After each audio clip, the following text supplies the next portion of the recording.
bonsoir, bienvenue pour cette nouvelle chronique de Morissette. Aujourd'hui, je reçois Jean-François Pasque. Jean-François, bonjour. Bonjour Valérie. Merci d'avoir accepté notre invitation pour mon studio TV.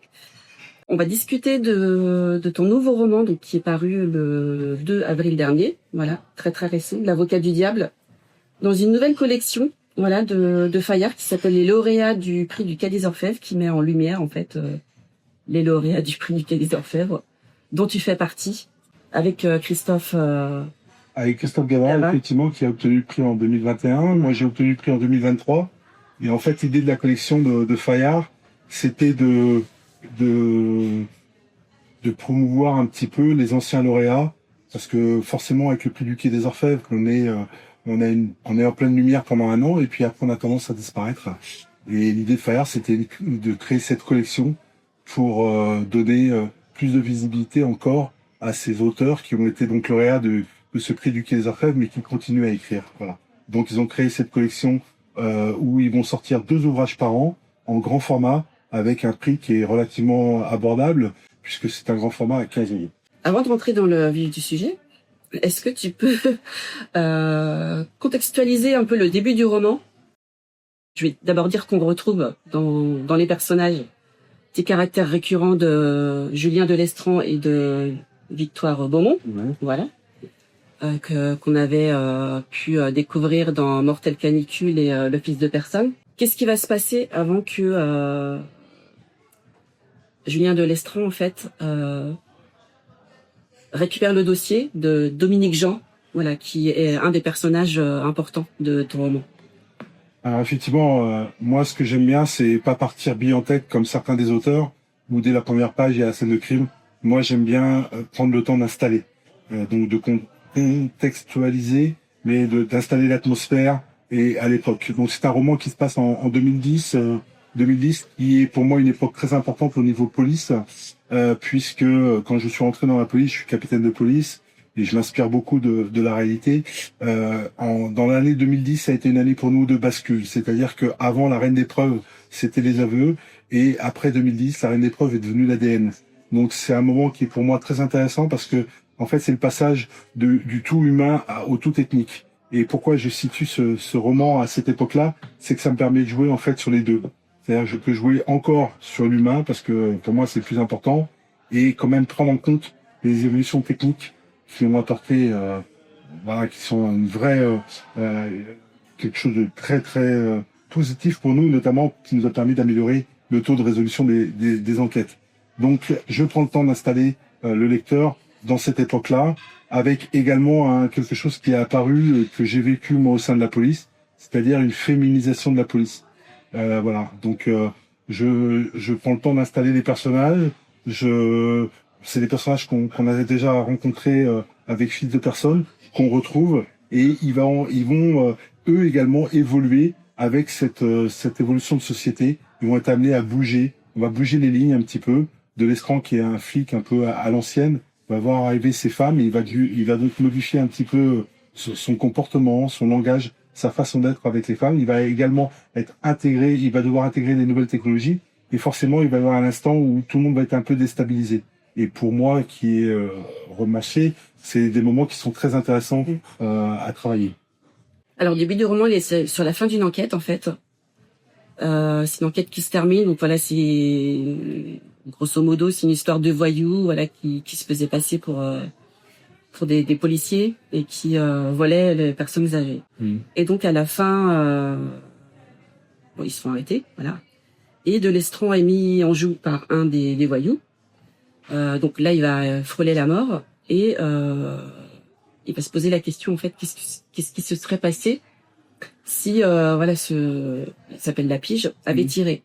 Et c'est une phrase, en fait, qui va être comme un fil rouge tout au long du récit, qui va revenir comme ça, en fait. Est-ce que c'est une phrase qui, pour toi, voulait éclairer un petit peu la personnalité de Lestran? Le fil rouge un peu de cet ouvrage, c'est que l'idée maîtresse, c'est que les hommes vont vaciller et les femmes vont s'affirmer. Et là, effectivement, dès le début du chapitre, on voit qu'il y a un changement de direction au sein de son service. Il y a une femme qui arrive. Elle arrive avec des façons de management qui n'existaient pas avant en PJ et de l'Estran va être bousculé. Donc il va entrer en résistance un petit peu par cette nouvelle façon de faire où on est un peu, il faut avoir tout de suite le résultat, il faut communiquer tout de suite, il faut, voilà, et on s'intéresse peu après à savoir si les gens vont être condamnés ou pas. Et de l'Estran, lui, si il recherche des coupables et qu'il travaille dessus, c'est que il pense également au procès d'assises derrière. Voilà, donc il y a un conflit qui se passe entre cette nouvelle direction, qui a des contraintes, et de l'Estran qui avait ces principes-là de travail. Et donc effectivement, de l'Estran va être au départ une enquête à propos de gens qui seront passés pour des faux policiers et qui dépouillent des personnes âgées qui profitent de leur crédulité un petit peu, mais sans faire œuvre de menaces, de contraintes. Ils le font à l'ancienne, très beau. C'est très beau à voir ces gens-là qui travaillent. J'en parle encore avec beaucoup d'émotion parce que c'est inspiré de faits réels et les personnages qui sont interpellés par de l'Estran, je les ai personnellement interpellés. Sauf que là, évidemment, pour l'intérêt du livre, j'ai voulu apporter quelque chose de plus. Et le petit quelque chose de plus, c'est que de l'Estran fait une erreur importante, il va la payer très cher. C'est-à-dire que lui, il les a déjà interpellés 10 ans auparavant pour les mêmes faits. Et il va dire à la patronne, vous inquiétez pas, je les connais, ils sont pas dangereux. Certes, on a des preuves, ça va permettre d'aller en justice avec eux, de les traduire en justice. Mais les preuves, ce sont que des éléments matériels, ils vont tout chiquer. Et rien ne vaut de les faire en flag pour vraiment avoir, pour pouvoir comme on dit dans le jargon de police, pour pouvoir les encruster aux assises. Et donc, il va y avoir une négociation entre la contrainte de la patronne qui veut aller très vite et de l'Estran qui pense au procès et qui veut ralentir un petit peu pour les faire en flag. Et de l'Estran va partir un peu sur ses acquis. Il croit les connaître très bien, sauf qu'il commet une erreur, c'est que cette équipe d'anciens voyous, de papilles, moi je les appelle les papilles, j'ai même appelé les tontons de Saint-Paul parce qu'ils étaient du quartier de Saint-Paul. Ces tontons-là, ils avaient une cinquantaine d'années, donc ils avaient déjà fait 15 ans de prison, et ils ont recruté un petit jeune avec eux, un petit jeune de 30 ans, et ce petit jeune ne réagit pas comme eux. Et lui, ce petit jeune-là est prêt à prendre tous les risques. Et donc, ils vont commettre leurs méfaits, et au moment de l'interpellation, du serrage, comme on dit, il va y avoir une course-poursuite qui va être mise en œuvre, et malheureusement, au cours de cette course-poursuite, un passant va être fauché sur un passage piéton, va décéder. Ça, c'est un premier fait. Et la voiture va finir dans une bouche de métro. Les passagers vont s'extraire et de l'Estran va aller interpeller un des passagers de cette voiture, des auteurs des faits, qui est ce petit jeune. Et lui, il a même pas l'idée de penser qu'il pouvait être armé. Les anciens n'étaient pas armés. Et lui, il part avec ses certitudes. Il a justement trop de certitudes. Et là, le petit jeune, lui, c'est une autre méthode que les anciens. Lui, il a un calibre sur lui, et de l'Estran va se retrouver complètement sidéré à être mis en joue par cet individu où il n'a aucune capacité de réaction puisqu'il n'a pas eu l'idée de sortir son arme et il va se retrouver mis en joue. Et là, il va y avoir un deuxième traumatisme pour lui. Le premier traumatisme, je l'ai évoqué tout à l'heure, c'est le fait qu'au terme d'une course poursuite, un homme innocent a traversé la route et il est décédé. Et quelque part, de l'Estran va se sentir un peu coupable de cela. S'il avait arrêté la poursuite, cet homme serait peut-être toujours en vie. Et le deuxième traumatisme, c'est de se retrouver face à la mort, à savoir que si ce fameux Lapige décide d'appuyer sur la queue détente, de l'Estran va décéder, il va mourir. Et donc il va y avoir un double traumatisme. Et moi, c'était très intéressant, puisque comme je vous l'ai dit tout à l'heure, je voulais que les hommes vacillent. Et là, je le fais bien plus que vaciller. Là, je le fais mettre à terre. Et il va y avoir des conséquences sur sa façon d'être. Donc ça va être de l'Estran, ça va être un homme qui va être traumatisé pour la suite.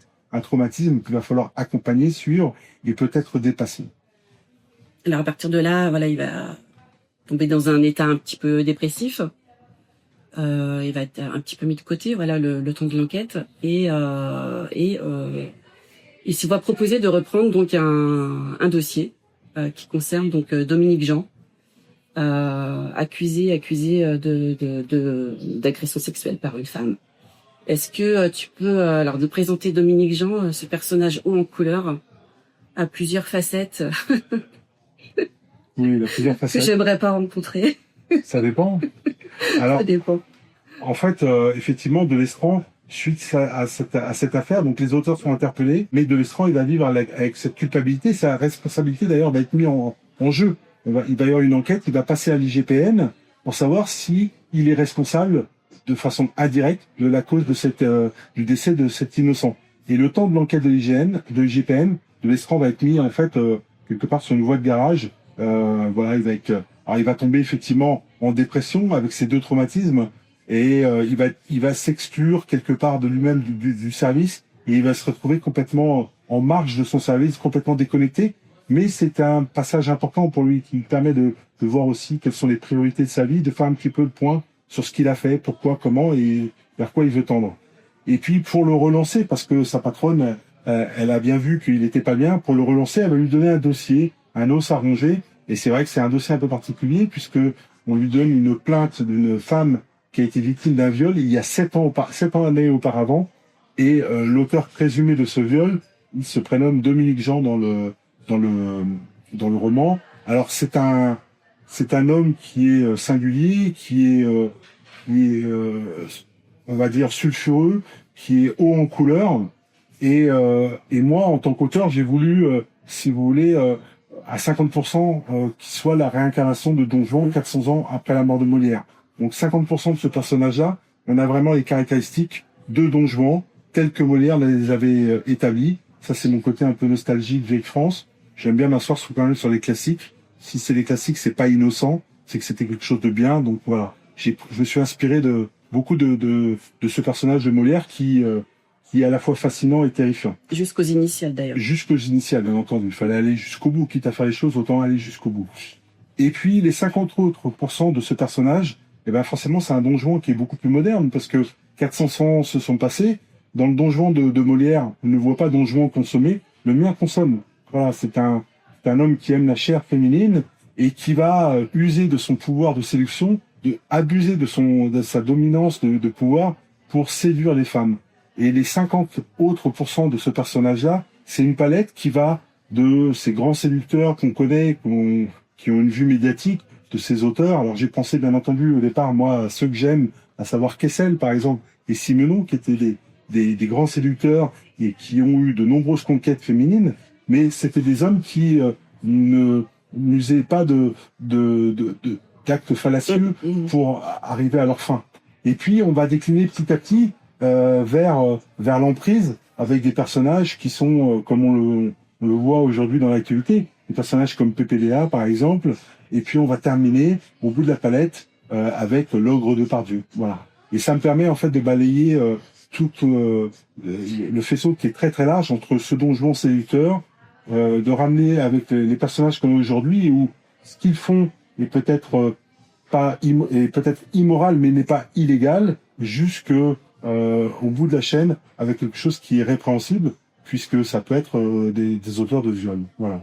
Et un peu de tesson pour le côté auteur voyageur. Alors effectivement, pour noyer un peu le poisson, il a fallu, parce que j'avais pas envie qu'on identifie un seul des auteurs, donc je vous ai cité Kessel, je vous ai cité Simenon, je vous ai parlé de PPDA, je vous ai parlé également de Pardieu, et puis comme il fallait quelqu'un de sulfureux, un aventurier, et quelqu'un de haut en couleur, j'ai pris effectivement un auteur que j'aime beaucoup, qui est Sylvain Tesson. J'aurais pu parler également de l'affaire de Nicolas Hulot. Et puis quand j'ai écrit ce manuscrit, l'affaire de l'abbé Pierre n'était pas sortie.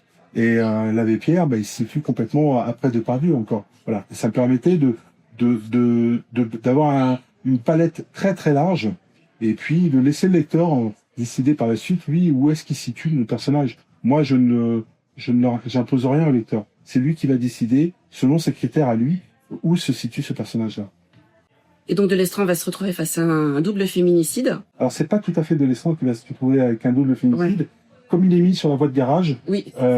C'est son adjointe en fait. Comme je vous ai dit tout à l'heure, les hommes vont vaciller et les femmes vont s'affirmer. Et sa petite adjointe, comment elle s'appelle, Victoire Beaumont, qu'on avait déjà dans Fils de personne. Elle s'est affirmée et tout. Et là, elle va avoir une opportunité. Elle va avoir une opportunité qu'elle aurait pas aimé. Enfin, elle l'a pas provoquée. Mais elle va la prendre cette opportunité-là, étant donné que de Lestran est mise sur la voie de garage, c'est elle qui va reprendre la tête du groupe, et effectivement, elle va être confrontée à un double féminicide, et très rapidement, au cours de son double féminicide, il y a un suspect idéal qui va se dresser devant elle, et bien entendu, j'ai bien fait les choses, ce suspect idéal, c'est Dominique Jean. Et si vous voulez, elle va travailler du côté du double féminicide, et de Lestran va travailler sur l'aspect de la plainte qui a été déposée il y a 7 ans, et en fait, ça va permettre de mettre en porte-à-faux l'aspect technique de l'enquête sur les doubles féminicides avec la personnalité que va être obligé de travailler un petit peu de Delestran, puisque son problème à lui, c'est que les faits sont passés il y a 7 ans et il n'a pas d'éléments matériels.